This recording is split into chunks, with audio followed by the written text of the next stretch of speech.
Всем доброй ночи. Итак, дорогие друзья, эти ритуалы, которые я сейчас подарю практикам. Я сегодня не очень буду работать. Я сегодня решила все-таки отдохнуть, потому что на износ работать нельзя. Это долго не протянешь. Мало того, что люди, мало того, что делать работы и ритуальные вот эти все дела, еще и снимать, еще и говорить. Но просто я такой человек. Я не умею отдыхать. Я просто привыкла жить в бешеном ритме, поэтому для меня отдых это какое-то непонятное вообще дело. Но иногда надо себя одергивать и останавливать. Всему есть мера. Нельзя перегибать палку. Итак, опасные ритуалы. Я как-то дарила подобные ритуалы. И не помню, как назвала этот ролик, собственно говоря, но ритуалы были вот такого характера. Так вот, это, наверное, продолжение, но в любом случае.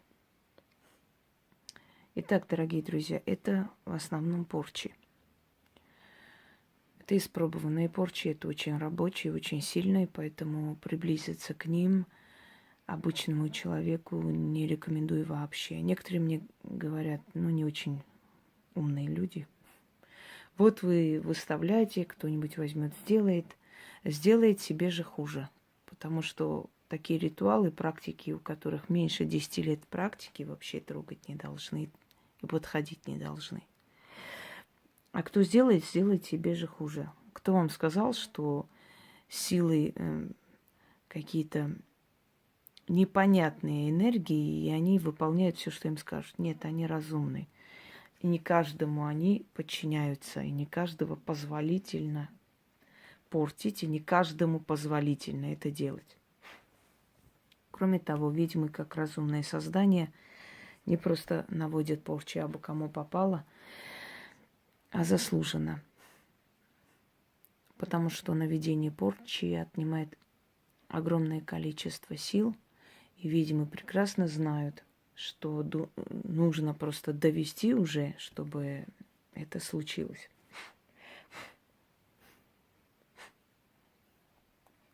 Итак, закрыть материнство.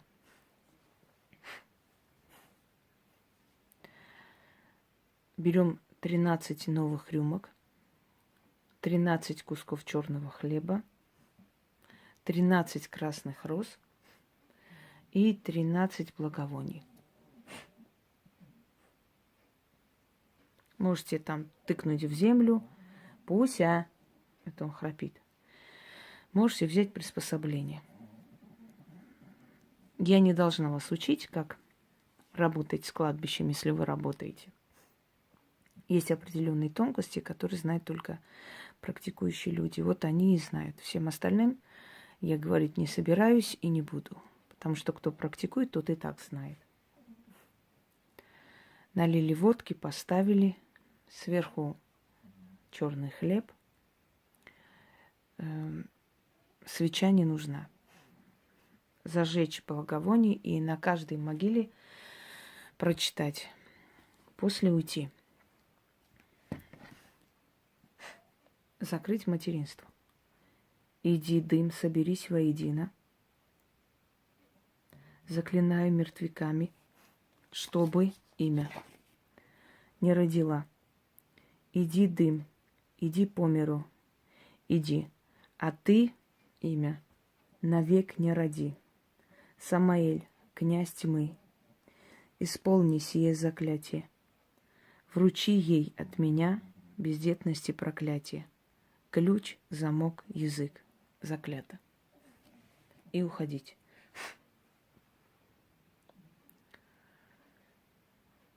Навести смерть от аварии. Это мои работы, но они основаны на более древних знаниях, естественно, не с воздуха. И я знаю, что вот подобным подобной порчи извели одну очень могущественную семью в Волгоградской области. Собственно говоря, застряла машина, в путях не успели выйти, и поезд проехал. Могущественная семья, прокурорская чета, которые натворили очень много омерзительных дел. Отнимали у людей земли и прочее, прочее. Вот примерно этой работой извели не я. Этого человека сейчас нет в живых, и я не взяла его работу, я просто создала на основе свою, схожую по действиям. Кровь быка. Можно купить печень быка и оттуда вытащить кровь. Но не в магазине, естественно. Кровь должна быть живая. Можно заказать у мясников. Кровь быка, 6 монет. Иди на перекресток кладбища. Все это вылить туда. Потом с этой кровью взять землю и посыпать под машину или в машину. Как получится. Ну, желательно, чтобы они не видели. Можно и под машину на всю ночь. И уйти. Аварии им обеспечены. Этой машине, по крайней мере. Кто бы туда не сел.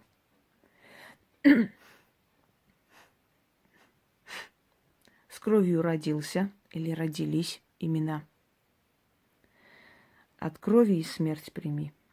Болью изойдешь, от аварии помрешь. Без шестиобрядник, 6-й когорты, землей этой иди, до него дойди и все исполни. На погосте тебя уже дожидаются. Заклято. 6 раз прочитали, кинули 6 монет и уходите без оглядки на перекресток могильный. И вы туда не должны, на этот погост, идти 6 месяцев. Поэтому выберите такой погост, где вы часто не работаете. Через некоторое время этих людей не станет. Еще раз говорю, прежде чем такое делать, подумайте много раз. Если бы было так легко и просто наводить порчу, если бы за порчу мы потом не отдавали огромную энергию, не расплачивались. Если мы это делаем, если нам это на ум приходит, поверьте мне, вообще люди колдующие очень разумное создание. Они никогда не будут просто так кому-то делать. Они до последнего предупреждают, до последнего пытаются избегать войны. Никогда не нападают, но защищают. Дорогие друзья, учтите, делайте эти ритуалы тогда, когда просто либо очень надо наказать человека, потому что оборзевший, конченый, который считает, что ему все можно. Понимаете, большие начальники, которые мучили, терзали своих работников, не знали даже, откуда у них начинаются проверки, откуда получается, что их сократили или выгнали, или посадили. А вот с их фотографией приходили ко мне, еще кому-нибудь, понимаете? Поэтому не надо унижать своих подчиненных. Они тоже найдут выход, как с вами справиться. Как говорится, и на тебя найдется управа. И если этот человек держит в страхе весь город, если этот человек издевается, если он подкупил всю милицию, полицию, органы и все такое, и все понимают, что против него ничего не сделаешь, такого убрать вообще из жизни милое дело и очень правильное. Но делать такое только из-за того, что ты завидуешь соседу, потому что он купил машину новую, конечно, конченое дело. И у тебя не получится. Имей в виду, что вообще ведьмы, колдуны, они все разумные создания. Если бы вот та энергия, которая тратится после порчи, и как мы устаем, и расплачиваемся деньгами, иногда здоровьем, иногда устаем. Порча все-таки, знаете ли, призываешь очень такие опасные силы. Если бы они стоили того, я бы каждого своего врага ложила бы в гроб. Но, как видите, я могу навести безумие, позор, люди будут грызть друг друга, люди будут рисовать маски, еще какую-то хрень творить. Просто выйти на посмешище, но жить.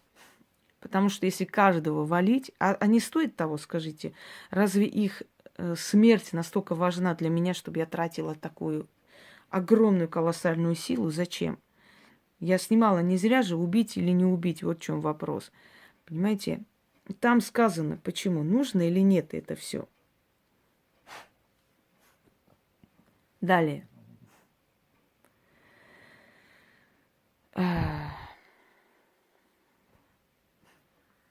Следующий момент.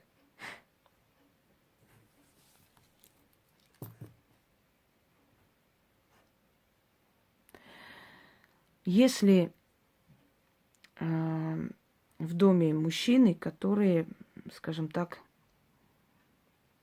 мешают другим жить. Если в доме живет человек, который буквально терроризирует всех.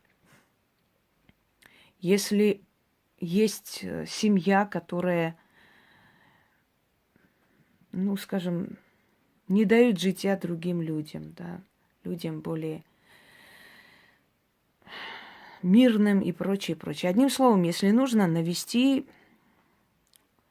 смерть на мужчин этого дома и сделать вдовами всех баб. Вдовий платок нужно найти. Не просто платок, а платок, в котором она, скажем так, провожала последний путь своего мужа, в котором она оплакивала его. Ночью, желательно в 12 ночи, с 12 до 3, активизировались духи. Привязать к воротам этих людей или к калитке. И сказать следующие слова, после чего отвернуться и уйти. Так вот, вдовьи платки им в ближайшее время обеспечены. Когда все это получится, пойдите на перекресток и оставьте золото, откуп.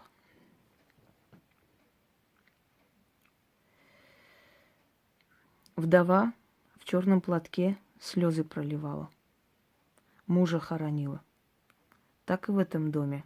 Мужей хоронить, день и ночь слезы соленые лить, с утра до ночи по погостам ходить. Да творится месть. Я так желаю, истинно.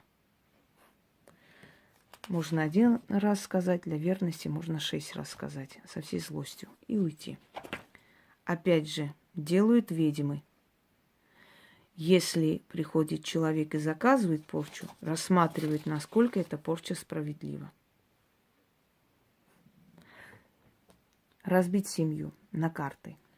Проследите, чтобы эти карты долго не нашли. Как-нибудь так киньте им в дом, именно в дом, чтобы эти карты потом долго не могли найти. Всю семью разобьют. Можете наговорить и дать в руки человека, который пойдет это подкинет. Еще раз говорю, подло разбить семью не советую.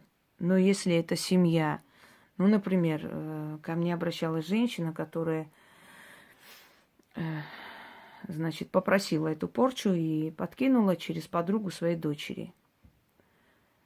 Он ее обманул, она осталась беременна, он ее избил, бил ее очень жестоко, ногами по животу, чтобы она не родила. Потом ей сделали операцию, потом сказали, что после этого, наверное, она родить уже не сможет. Она была из бедной семьи, а он генеральский сынок, и нашел себе подходящую пару, богатая женщина, так прямо сказал: нахрен ты мне нужна, у меня есть более хорошая семья, и я, ну, в общем, сами понимаете, подонок есть подонок. Вот на эти карты было сделано. Она пошла в гости поздравить, общая подруга, мол, давайте помиримся, забудем все, ну, что было, будьте счастливы. И подкинула эти карты. Во. Вот сегодня активные, однако, некоторые сущности. И через месяца 3 они расстались. Буквально в ту же ночь он ее избил, она попала в реанимацию. Значит, начались судебные дела. Она вроде простила, вроде какого-то попа притащили освещать помещение, что-то они заподозрили или кто-то сказал.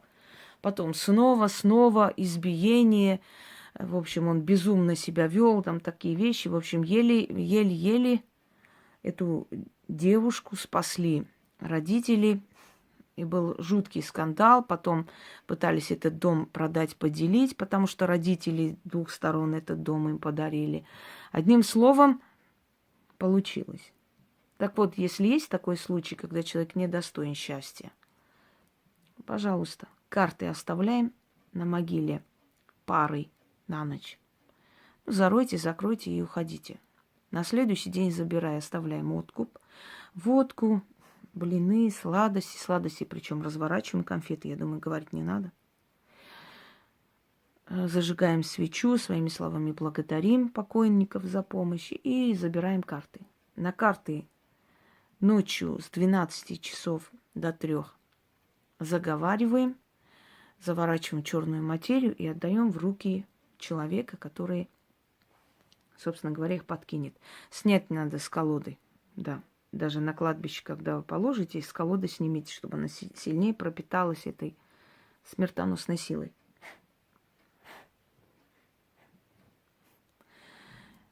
На кладбище говорите, а потом уже дома дальше. На кладбище говорите 6 раз, оставляйте карты, уходите. Бесы, в карты вселяйтесь, вдоволь поиграйте, лихо собой приведите и в карты вселите. Ушли, оставили на ночь. На следующий день забирайте. Это уже дома говорить надо. Бесы погостные. В дом имена. Вселитесь, там живите. Кусайте их, додерите. Их любовь разбейте, семью развалите. Играйте, играйте, играйте, в карты играйте. Счастье их проиграйте. По миру пустите, обездольте. Да хоть их самих убейте. Все одно. Так тому и быть. Потом завернули, на следующий день отдали в руки. В течение 3 дней эти карты должны быть подкинуты туда, после чего сами видите, что начнется. Навести рак. Вот это наказание следует больше всего этим наказанием наказать людей неблагодарных. Людей, которые, например, одна своровала у меня золотые украшения, потом у нее был рак, лечилась долго, превратилась в какую-то жирную свинью, опухла от этих лекарств. Не знаю, сейчас живая, не живая, на кого похожа. Далее. Человек неблагодарный, который за добро начал тебе делать гадости. Вот неблагодарному человеку это навести милое дело. Кроме того, если у этого человека уже был рак когда-нибудь, и ты излечила, ты можешь вполне открыть этот рак по новой. Есть такие люди. Вот один из способов навести рак. Очень сильный, действенный и страшный. Итак, 13 черных свечей зажигать на 13 могилах. Если это женщина, женские могилы, примерный возраст, именные 13 трудно найти, но примерный возраст ее, чтобы совпал. Значит, черный хлеб, водку оставляем на 13 могилах. Не надо 13 штук водки, можно 13 рюмок на каждой могиле. Зажгли свечу. Вот, значит, немножко загорела свеча, пальцами потушили, забрали. Итак, 13 могил обошли. Из каждой могилы берете горстку земли в пакет. Оставляйте 6 монет. В каждой могиле как откуп за землю. Приносите домой с ее фотографией. Ночью зажигайте эти 13 черных восковых свечей. Положите фотографию, посыпьте сверху землю, и это все, естественно, в черной материи, чтобы было удобно. И 13 раз читайте. 13 мертвяков на твою голову призываю. За тобой их закрепляю. Поедом ешьте ее, изведите. На нее рак наведите. В могилу сырую, в яму темную ее сведите. Самаэль, князь мертвых, зову тебя, свидетели, через твою мощь и силу, опухоль смертную, корни адские навожу на нее. Ешь ее, рак, жуй и глотай. Первый месяц пусть ноет, второй от боли завоет, третий засвербит, четвертый грызет, пятый худобой в дугу сведет, а на шестой отпоют, а на седьмой гнить начнет. Заклинаю черными принцами ада да вратами смерти. Да свершится сие, да будет так. Закрыли это все дело черной ниткой.